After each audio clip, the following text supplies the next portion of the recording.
Assalamualaikum dan salam sejahtera.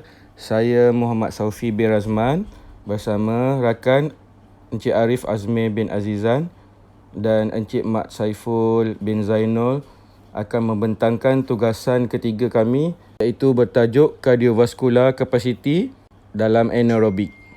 Baik, untuk pengenalan, kaedah latihan anaerobik adalah kaedah latihan yang berupaya untuk meningkatkan kapasiti anaerobik, yang mana keupayaan ini adalah untuk bekerja dengan cekap dan berkesan tanpa oksigen. Baik, objektif utama latihan anaerobik adalah untuk meningkatkan komponen-komponen kecergasan fizikal. Seperti yang kita tahu, terdapat beberapa komponen seperti kelajuan, ketangkasan, kekuatan, kuasa dan juga daya tahan otot. Baik, kaedah-kaedah latihan yang terkenal untuk latihan anaerobik ini adalah seperti latihan litar dan juga latihan bebanan. Baik, jika kita bercakap tentang sistem tenaga anaerobik, yang pertama, mari kita takrifkan anaerobik ini adalah sesuatu sistem yang mana jika termanya ialah aerobik, anda pasti tahu sesuatu yang menggunakan oksigen. Okey, oleh itu sistem tenaga aerobik adalah sistem dalam badan yang mana tenaga ataupun ATP dihasilkan daripada penggunaan oksigen.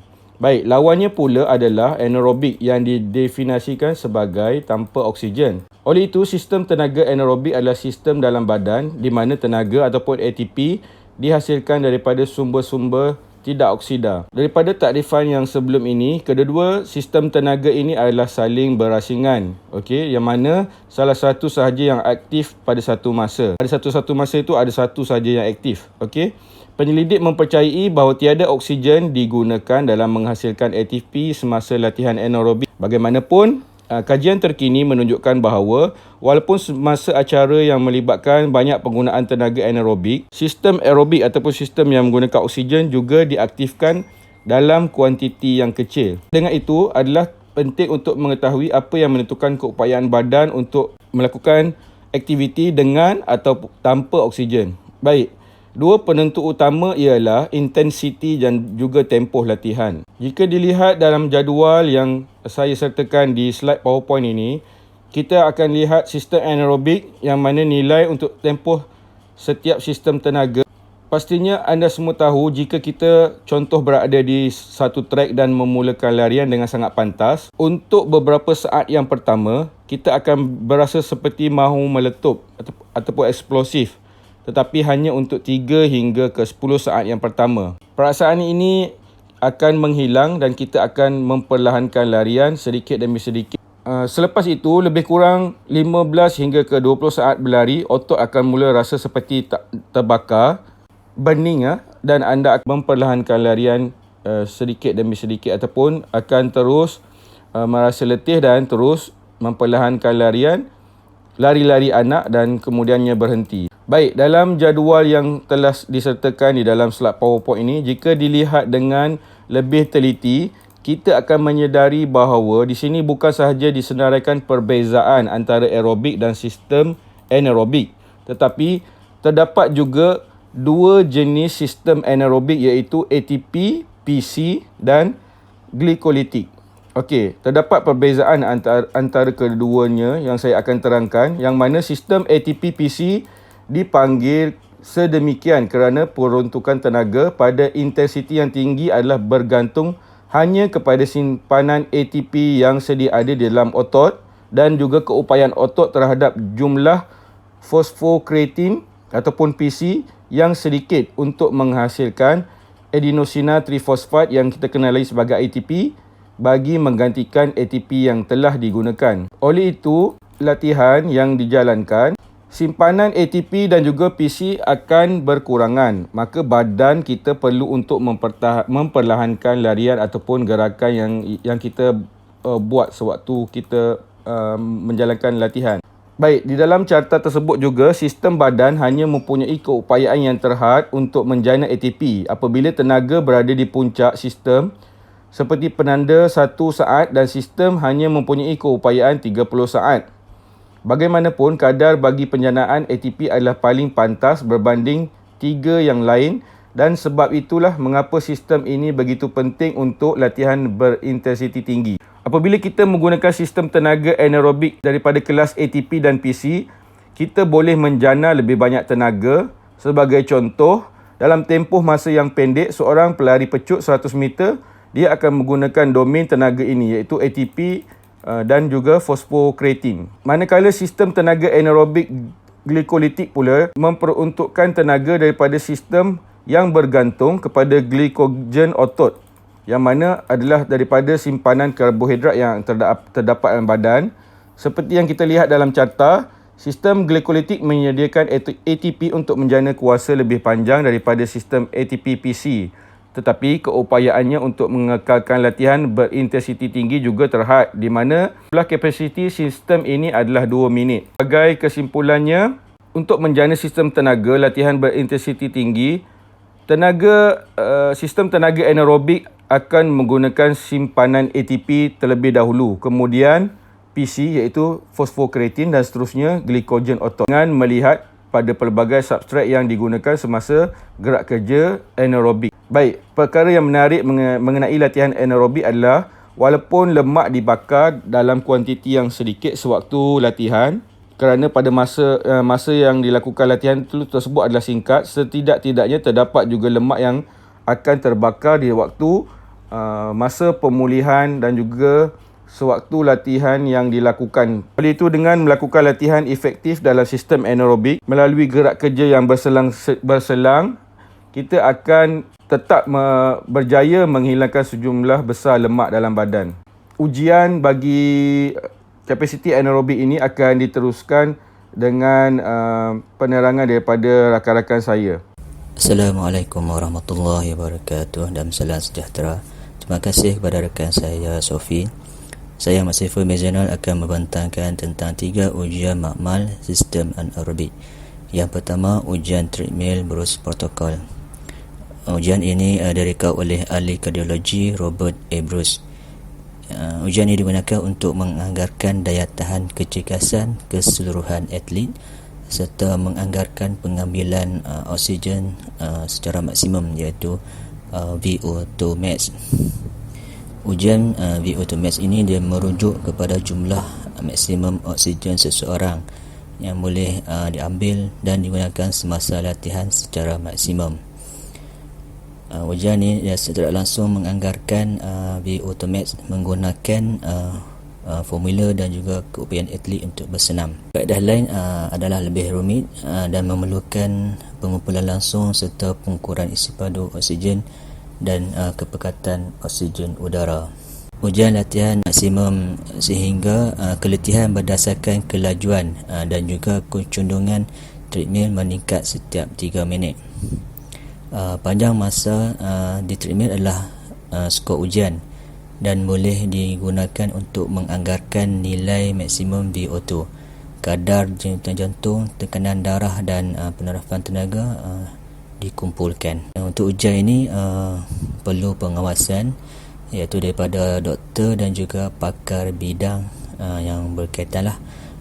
Atlet perlu dalam keadaan sedia untuk melakukan ujian ini. Ujian ini juga boleh menyebabkan kecederaan otot dan kebayan jantung boleh berhenti jika tidak mengikut arahan daripada pengendali ujian. Formula protokol untuk anggaran VO2 max dapat pada slide lah. Besi dan ketikan ujian ini untuk menganggarkan pengambilan oksigen maksimum. Disertakan angka atau nilai kebolehpercayaan dan kesihan terhadap ujian ini.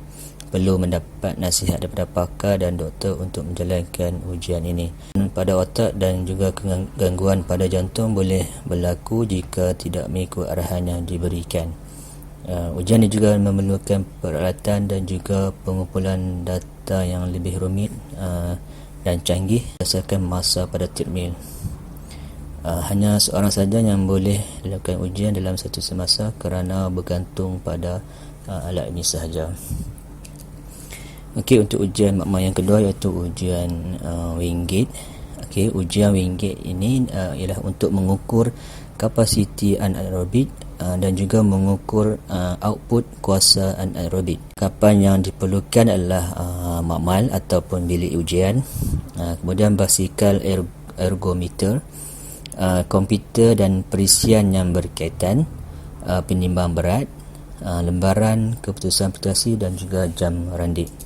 Okey, prosedur ujian yang pertama sekali perlu kira berat, iaitu timbang berat subjek ataupun atlet.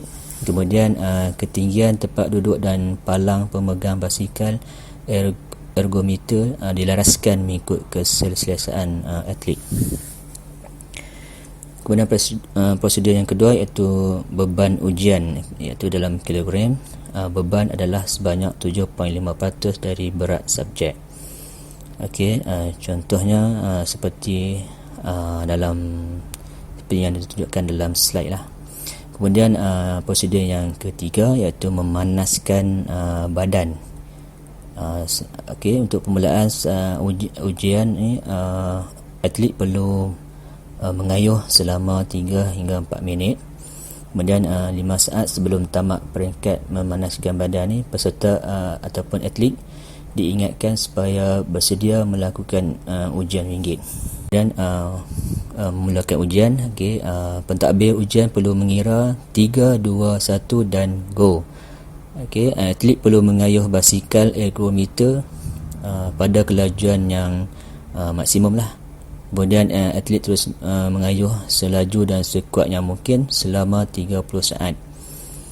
Galakan diberi secara lisan kepada subjek untuk melakukan keayuhan pada tahap yang maksimum. Menamatkan ujian, pentadbir ujian perlu mengira isyarat ataupun beri isyarat 3 saat terakhir, iaitu 3, 2, 1 dan stop. Untuk mengurangkan masalah kelesuan, atlet perlu tetap mengayuh tanpa sebarang rintangan setelah ujian selesai sekurang-kurangnya 2 atau 3 minit. Okey, jika atlet berasa sakit atau menjadi pucat, mereka harus turun dari basikal dan baring dengan kaki diletakkan di atas kerusi. Bagaimana pengiraannya? Iaitu dia berdasarkan nilai yang berikut biasa digunakan semasa ujian anaerobik, iaitu menggunakan peak power output, relative peak power output, anaerobic fatigue dan total work. Refleksi atau kritikan adalah untuk mengukur kuasa anaerobik, puncak dan kapasiti anaerobik. Tidak disertakan angka atau nilai kebolehpercayaan dan juga kesahihan terhadap ujian ini. Perlu mendapat nasihat daripada pakar dan doktor untuk menjalankan ujian ini. Kecederaan juga boleh berlaku jika tidak mengikut arahan yang diberikan. Ujian ini memerlukan perhatian yang dikhaskan sahaja. Dan pembantu penguji diperlukan untuk mengendalikan ujian ini. Bagi ujian makmal yang ketiga, iaitu ujian Cunningham dan Faulkner, objektif dia adalah untuk memantau perkembangan keupayaan anaerobik atlet. Kelengkapannya adalah treadmill, jam randi dan pembantu penguji. Prosedur ujian adalah yang pertama, atlet berlari menggunakan treadmill dengan kelajuan 8 batu per jam dan dengan kecenderungan 20%. Sebelum memulakan ujian, atlet perlu memanaskan badan selama 10 minit. Kemudian pentadbir akan meletakkan kelajuan treadmill hingga 8 batu per jam dan kecenderungan 20%. Pembantu penguji memberikan arahan go, akan jam randi dan atlet akan memulakan ujian. Pembantu penguji akan menghentikan jam randi apabila atlet tidak dapat meneruskan lariannya. Penilaian adalah masa yang disediakan sebelum keletihan. Itu adalah dikira skor dia. Kemudian nilai laktik darah maksimum juga boleh diambil selepas ujian. Analisis adalah dengan membandingkannya dengan dengan keputusan atlet sebelumnya. Kemudian kebolehpercayaan merujuk kepada sejauh mana ujian itu konsisten dan stabil, dan juga bergantung pada seberapa ketat ujian yang dijalankan.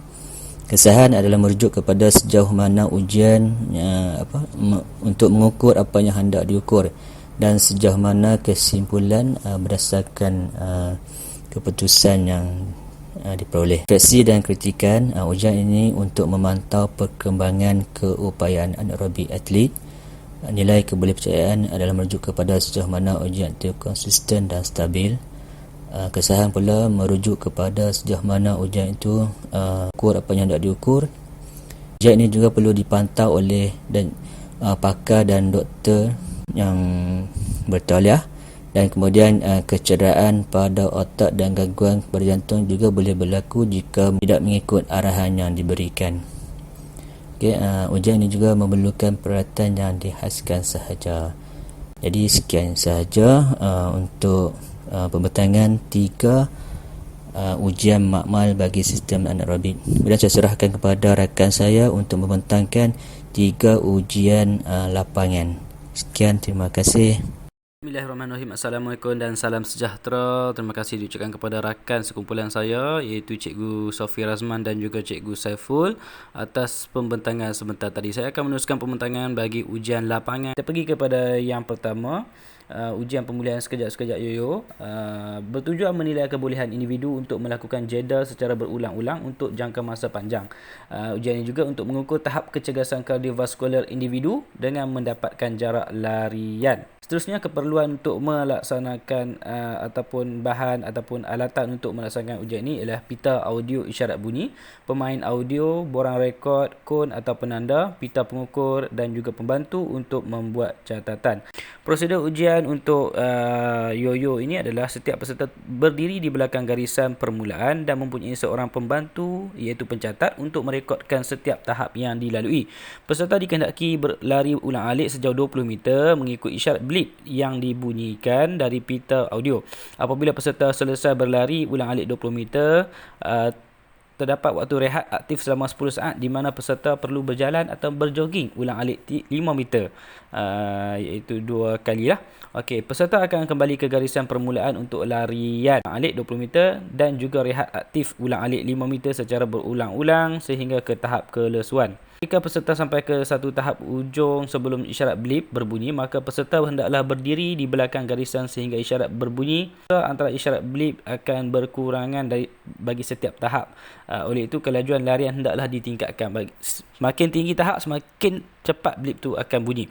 Peserta dikira tamat ujian sekiranya dia tidak dapat melepasi garisan kedua-dua hujung untuk 2 kali berturut-turut. Pengumuman tahap terakhir bagi pita audio sebelum peserta tamat ujian diambil sebagai tahap peserta tersebut. Berikut adalah rajah pergerakan sepanjang ujian yoyo yang dilaksanakan. Kita boleh tengok sama-sama dalam paparan pembentangan di hadapan anda. Seterusnya, refleksi dan kritikan ujian pemulihan sekejap-sekejap yoyo, intermittent yoyo test, sesuai dilaksanakan bagi semua tahap umur peserta atau atlet. Walau bagaimanapun, terdapat juga kekangan dalam ataupun kelemahan dalam ujian ini, iaitu dari segi jantina atlet dan jenis sukan permainan dan tahap keupayaan atlet tersebut.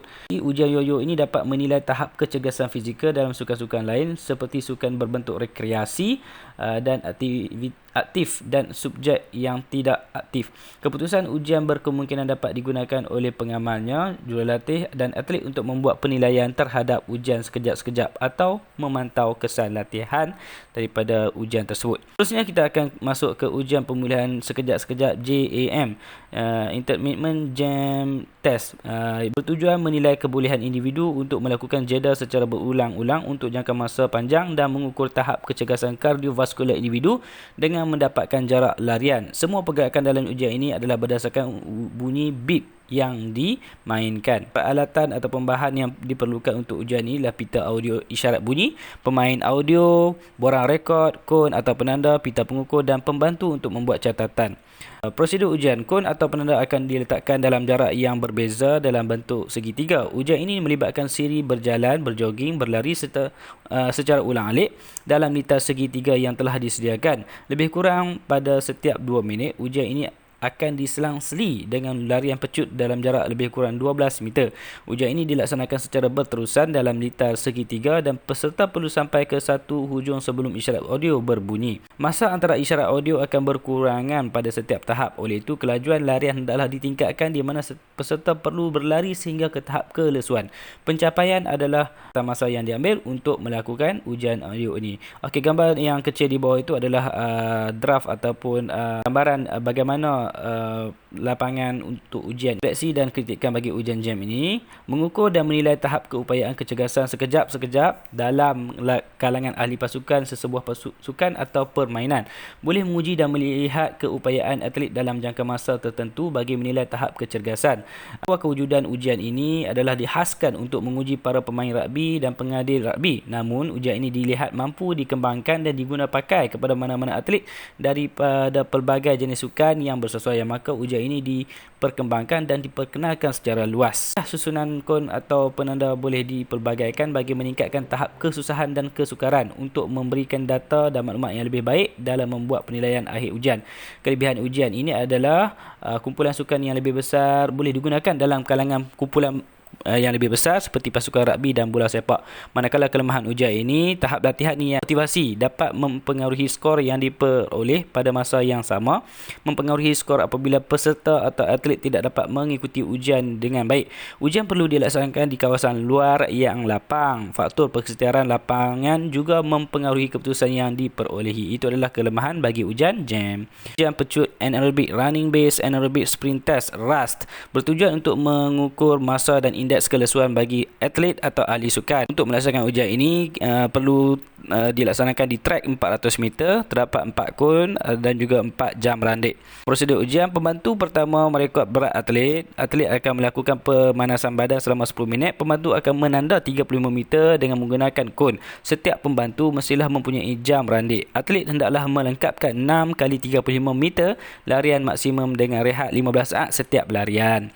Ujian dilakukan seperti yang berikut. Dalam posisi standing start, bersedia untuk memulakan larian. Pembantu pertama akan meniup whistle untuk memulakan larian. Pembantu kedua akan menekan jam randik. Apabila atlet telah melengkapkan 35 meter larian, pembantu pertama akan mencatat masa dan memulakan kembali catatan masa. Pembantu kedua akan mencatat masa pemulihan dalam masa 15 saat. Apabila masa pemulihan telah tamat, pembantu kedua akan meniup whistle. Pembantu pertama akan mencatat masa. Lakukan 3 hingga 4 kali diulang sebanyak 6 kali ulangan. Penilaian berikut adalah cara-cara penilaian dilaksanakan di ujian tersebut. Kumpulan bagi pembentangan kami pada hari ini ialah dengan melakukan latihan yang efektif dalam sistem anaerobik melalui gerak kerja berselang, kita berupaya untuk menghilangkan sejumlah besar lemak. Dalam menjana tenaga semasa latihan berintensiti tinggi, sistem tenaga anaerobik akan menggunakan sistem ATP dahulu, kemudian PC dan seterusnya glukogen otot. Latihan anaerobik juga mengakibatkan penghasilan aktiviti enzim anaerobik dan ATP PC. Ini bermakna bahawa segala sistem tenaga dalam badan akan beroperasi pada peringkat lebih tinggi dan menjadi cekap dalam membakar kalori dan menjana tenaga. Manakala otot yang digunakan sepanjang latihan jenis ini akan berubah dari segi komposisi, cenderung kepada peningkatan peratusan dan dalam otot serat sentak pantas, iaitu fast twitch fiber. Jadi itu saja pembentangan daripada kami. Terima kasih. Assalamualaikum. Jumpa lagi. Bye bye.